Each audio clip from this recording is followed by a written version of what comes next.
Wisdom tooth, அதாவது 20 வயசுக்கு மேலே நம்ம வாயில் முளைக்கக்கூடிய 3வது கடவாய்ப்பல். அது முளைக்கும் போது வலிக்குதுன்னு டென்டிஸ்ட் கிட்ட போனால் உடனே அந்த பல்லை எடுத்துக்க சொல்கிறாங்களே, விஸ்டம் டூத்னாவே எடுத்து தான் ஆகணுமா?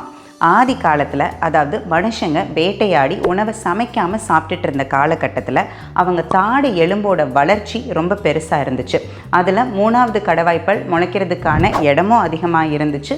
அவங்களோட உணவை மென்று சாப்பிட்றதுக்கு அது தேவையாகவும் இருந்துச்சு. உணவு பழக்க வழக்கங்கள் மாற மாற தாடை எலும்போட வளர்ச்சி சின்னதாகி அதில் விஸ்டம் டூத் முளைக்கிறதுக்கான இடமே இல்லாமல் போயிடுச்சு.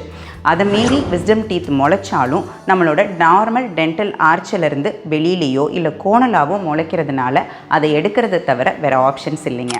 இனி வரக்கூடிய ஜென்ரேஷன்ஸில் விஸ்டம் டூத் அப்படிங்கிற ஒரு விஷயம் உருவாகாமல் போகிறதுக்கான வாய்ப்புகள் தாங்க அதிகம். தேங்க்யூ.